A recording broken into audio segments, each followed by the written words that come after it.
que eu falei que a gente vai conhecer um pouquinho de cada canto desse mundo? Vamos começar por uma terra que a gente ama? Ai, eu adoro. Vamos começar por Portugal. Esse é um país... Os laços que unem Brasil e Portugal vão muito além da história de descobrimento do nosso país. As culturas se misturam e, ao mesmo tempo, cada uma conserva sua própria identidade. Prova disso é Lisboa, que apesar do avanço no tempo, mantém traços no período das grandes navegações, além de ser um centro riquíssimo em cultura, arte e história.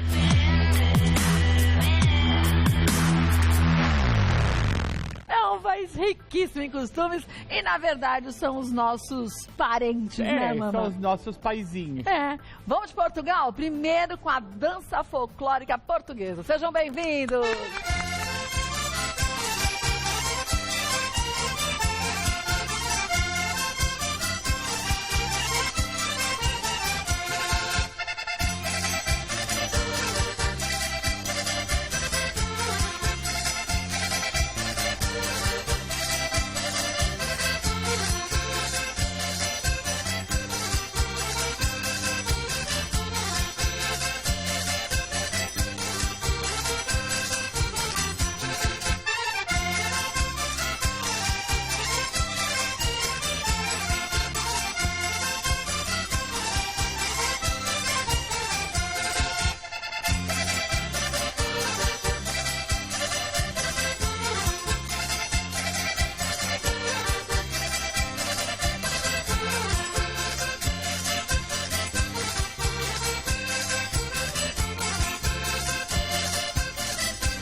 Que lindo! Olha, o grupo folclórico lá da Casa de Portugal. Tô aqui já com o Paulo. Seja bem-vindo, Paulo.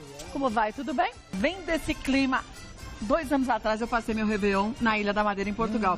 Fui conhecer Portugal, é uma terra maravilhosa e que às vezes o brasileiro não imagina o quão bem recebido é pelos portugueses, né? Verdade, Todos os povos, né, Paulo? E você teve a oportunidade de ver na Ilha da Madeira o maior fogo de artifício do Guinness. Gente, é uma coisa absurda. Fala o quê? 15 minutos. Não é muito mais do que 25 minutos, 30 minutos, mas não é um foguinho aqui, outro ali, um foguinho de artifício. E o acolhimento das pessoas. Não, gente, é uma terra maravilhosa. Eu tenho que voltar mais vezes. Sempre. Agora, a comida, a gastronomia é muito próxima do paladar do brasileiro, né? Sem dúvida, o brasileiro herdou muito e o brasileiro adotou várias tradições portuguesas. Só lembrando, por exemplo, que aqui em São Paulo, o mercado municipal também é registrado como o maior local de venda de bacalhau no mundo inteiro. Que é uma tradição portuguesa. Você aqui, por exemplo, tem pataniscas de bacalhau. O que são pataniscas de bacalhau? É o bacalhau desfiado e depois é envolvido numa massa à base de ovos e farinha de trigo e é frito num óleo bem quente. Ele fica super suculento, né? Muito, muito. E o bacalhau, obviamente, o segredo é sempre a demolha. Tem que dessalgar da forma correta o bacalhau, né? Sem dúvida. Se o bacalhau estiver salgado da forma correta, 3 dias na geladeira, trocando 3 vezes por dia a água, não há como errar um prato à base de bacalhau. Mas você sabe que uma das coisas que mais me encantou em Portugal Primeiro, o preço. É tudo tão mais barato do que aqui no Brasil, gente. Você fala assim, eu queria tanto conhecer, mas só tudo tão caro. Lá é tudo tão mais barato. E mesmo a comida, a questão da quantidade. Muita fartura. Muitas vezes um prato serve perfeitamente 2 pessoas. 2 que comam muito, gente. Então, eu acho que isso também é um ponto que a gente tem que pensar, sem falar na proximidade entre Portugal e Brasil, da grande variedade de frutas. Frutas frescas e frutas secas. E de uma forma que você no mercado lá da Ilha da Madeira, você olha e fala, gente, é tudo tão colorido, parece que é uma obra de Picasso. E a identidade histórica e cultural que existe entre Brasil e Portugal.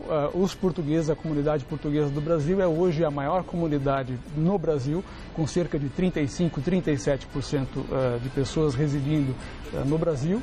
E a Casa de Portugal tem essa tradição também de receber e de manter essa tradição e de manter essa identidade.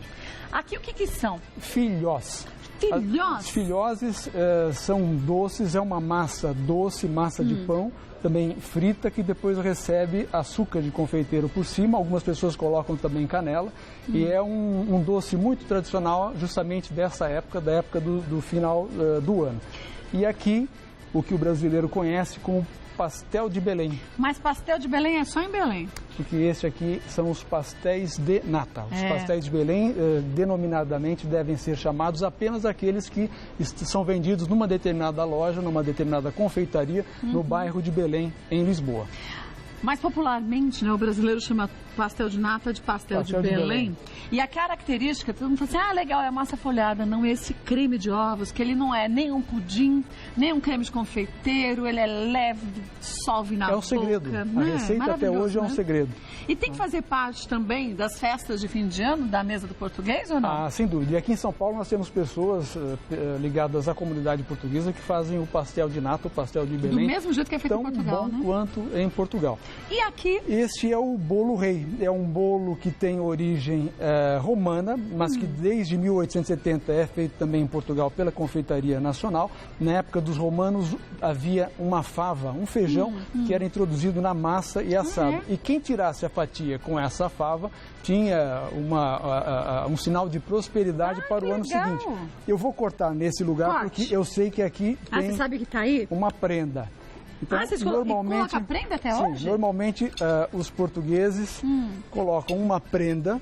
Deixa eu ver a prenda. E uma das pessoas vai ter que abrir no meio. Vou ser obrigada a comer.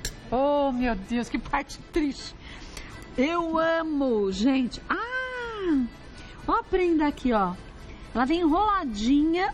Então, um dos convidados da família, da casa, vai ser contemplado com um presente de Natal, de final de ano, que é a prenda. Isso aqui é sinal de prosperidade. Sinal de prosperidade. Por acaso... Gente, que lindo, é um coraçãozinho, um pingente. Um pingente de ouro. E essa é uma tradição antiquíssima, né? Uma tradição muito antiga, em Portugal. E é o bolo rei muito parecido aqui no Brasil com o tradicional panetone. Só, gente, que é uma massa, eu vou provar, é uma massa muito úmida. E com uma mistura de sabores. Bom, né? Que no panetone a gente não tem. O panetone é uma massa muito gostosa, mas muito diferente. Você sente o sabor da laranja muito forte. Nesse bolo de reis, você sente a laranja, mas você sente cada ingrediente com sabor preservado. É muito Por isso que é uma loucura, né? Muito bom, muito. E hoje em dia no Brasil também nós temos aí diversas confeitarias que já produzem o tradicional bolo rei, muito autêntico em relação àquele que é fabricado em Portugal. É uma fermentação diferente do que a gente vê aqui no Brasil? É uma fermentação normal, fermento biológico. A massa é mais consistente que a massa do panetone. É por isso que eu te perguntei, porque é diferente. É mais consistente. É muito boa, viu? O bolo rei não falta na mesa dos portugueses em qualquer lugar que eles residam no mundo inteiro. E o que eu acho engraçado, eu sou descendente de italiano e de português. Quando a gente vai para Portugal, a gente vê umas coisas que os avós, bisavós da gente faziam, nós fazíamos com uma naturalidade, você depois não imagina como essas receitas são antiquíssimas. E quando você chega em algumas casas que continuam de pedra, como antigamente, preservadas, você fala, gente, dá para entender porque o hábito de guardar a carne na banha para não estragar. No sal. No sal também, porque preservam, deixa de ser um conservante natural. Chegando lá nos dias de hoje, você ainda vê as pessoas que continuam com essas mesmas tradições. Então, só para você ter ideia, este doce filhós que foi feito pela Dona Irene, que é uma pessoa que trata da gastronomia portuguesa de forma muito tradicional. era normalmente feito por senhoras de muita idade, sentadas à cozinha, que colocavam sobre o joelho um tecido muito limpo. Por isso tem essa marquinha, e se abria sobre o joelho com muito cuidado. Hoje em dia ele é estendido com as próprias mãos, mas era tradicionalmente aberto no joelho. Mas é estendido com as mãos, mas mantém-se ainda o formato como se tivesse sido aberto no joelho. Eu vou virar aqui pra gente ver. É bem o doce de vó. Ó, é bem o formatinho do joelho, do ossinho do joelho. É a coisa mais doida. Eu acho que é isso que a gente tem que aprender com tantos povos. O brasileiro, por ser um país tão jovem, ele não mantém as tradições do seu povo, dos seus antepassados. A gente quer saber de olhar para frente e esquece de olhar para trás. E é uma mistura também de tradições e de culturas. Mas ao mesmo tempo, quando eu digo a gente aprender a valorizar, é a gente querer que os nossos monumentos sejam preservados. Né? A gente não esquecer dos familiares da gente, tudo que eles fizeram para que a gente chegasse onde a gente chegou. Outros povos mais antigos, eu acho que tem isso, que a gente tem muito a aprender ainda, né? Bom, vou provar antes o bacalhau, porque eu já passei pelo bolo, não provei o bacalhau. Vou provar. E bacalhau, em Portugal, é servido de formas muito distintas, 1001 maneiras, dizem as pessoas. E literalmente, tem 1001 maneiras de servir o bacalhau. Né? Mas bom? É muito gostoso. Nossa, saboroso. Né? Muito. E de salgado na medida. Então, o bacalhau tem que ficar um pouquinho salgado, senão ele fica com gosto de qualquer outro peixe fresco, né? Muito bom, parabéns, viu? Agora eu vou aproveitar e provar os filhós. Hoje já viu que eu vou ganhar essa tarde, eu que nem gosto. Bom. Não, maravilhoso. Airado, gente, ele é levezinho. Não parece com um bolinho de chuva, nada disso. Não parece que é frito, não é? E ele é levemente doce e levemente salgado. É muito bom. Muito bom. Sempre muito bom. Faz parte da mesa da comunidade portuguesa. Em qualquer lugar que os portugueses residam, eles levam essas tradições e fazem com que a família, os seus filhos, os seus amigos compartilhem dessas tradições, principalmente nessa época do ano, Natal e final do ano. O que é mais importante para o português, o Natal ou o Réveillon? Sem dúvida nenhuma que o Natal é a data mais comemorada. É uma data mais intimista, é uma data em que a família aproveita para reunir a família, os amigos, até porque o Natal em Portugal, na Europa, coincide com o inverno. Então é uma situação que faz com que as pessoas fiquem mais intimistas. E a casa é aberta para a família, para os amigos, por isso a mesa farta, sempre com bom vinho também. E é uma mesa muito farta. Felizmente muito farta. Para encerrar o jantar, o vinhozinho do Porto. Sempre. Que não tem igual também, né? O vinho do Porto antes das refeições, como aperitivo, ou depois das refeições, ou para encerrar, né? Como digestivo. Qual a região de Portugal você acha que é aquela que mantém mais as tradições mesmo, de cultura? Sabe que as pessoas que visitam Portugal dizem que encontram em Portugal uma possibilidade que normalmente a Europa já tem abandonado, que é um país que combina muito bem tradição e modernidade. Por exemplo, o Grupo Folclórico da Casa de Portugal hoje vem com um traje da região do Minho, que é uma região muito tradicional e que é uma região que é conhecida como a capital do folclore em Portugal. O Minho tem essa situação em que a mãe acolhe os seus filhos, os avós ou a avó participa do dia a dia da família. Então, há essa integração da família unida, com né? os seus descendentes. Deixa eu mostrar aqui também, gente, o CD e DVD Canta Meu Povo, ó. Volume já 5 do CD e o primeiro DVD ao vivo do Grupo Folclórico da Casa de Portugal. A gente encontra lá na Casa de Portugal mesmo? Na Casa de Portugal, e vale a pena lembrar que no mês passado o Grupo Folclórico da Casa de Portugal completou 42 anos de existência. 42 anos. Então aqui a gente tem alguns que são de geração para geração, né? Quer dizer, gente, a gente está gravado o programa, então a gente está falando mês passado, é novembro, só para você se situar. Se você fosse falar aqui do número de pessoas da sua família que já vivenciaram esse prazer que vocês têm de dançar, são várias gerações? São, né? De todos aqui do complexo. De todos aqui, né? Eu acho que tem isso, a gente fala dessa vontade do português de integrar a família. Portugal tem muito disso, né? Muita família, muita tradição junta, então eles costumam seguir à risca. E, gente, é momento de felicidade, de tristeza, tá todo mundo junto, rindo, chorando junto, sempre todo mundo colado, né? É uma união. E isso é engraçado, porque até nos velórios a gente vê isso. As famílias juntas, choram no momento de chorar, depois já viram, sempre tem um que brinca, um não sei o quê, já muda a situação e pronto, né? O próprio funeral, a própria morte em Portugal tem uma postura diferente, por exemplo, do Brasil. É uma situação realmente de consternação. Então, existe essa situação de velar a pessoa que que nos deixou com o devido respeito. Então, é um país que tem muita tradição, mas que convive muito bem com a modernidade. É verdade. Eu acho que isso é importante. Olha, vou passar para vocês aqui, ó, a Casa de Portugal fica na Avenida da Liberdade, 602, na Liberdade, no bairro da Liberdade. O telefone da Casa de Portugal é o 3273-5555, 3273-5555. Quem quiser provar essas maravilhas também, só direto Casa lá, de né? Portugal à disposição, aberta para brasileiros, luso-descendentes. Quem quiser conhecer a Casa de Portugal está de portas abertas. Obrigada mais uma vez, viu, Paulo? Obrigado, eu. Obrigada, agradeço demais. 2016. A você também, de muita paz, muita felicidade, muitas realizações. Amém. Para todos nós e para o público em casa. Obrigada. Vamos com mais um pouco do Grupo Folclórico Casa de Portugal?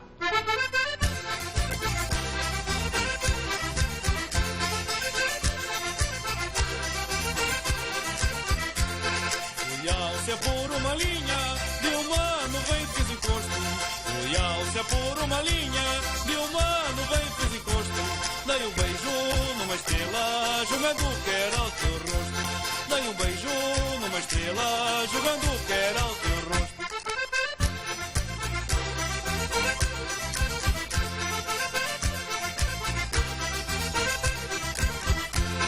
O anel que tu me deste, não usei nem o vendi. O anel que tu me deste, não usei nem o vendi. Deitei-o da ponte abaixo, também te deitava a ti. Deitei-o da ponte abaixo, também te deitava a ti.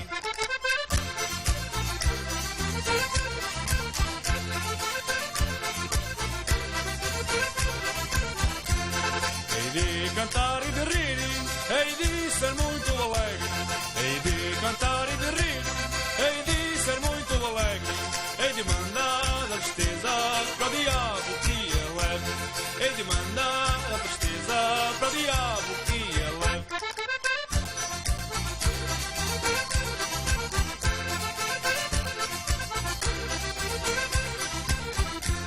Pus-me a contar as avessas, as pedras de uma coluna. Pus-me a contar as avessas, as pedras de uma coluna. 987654321. 987654321.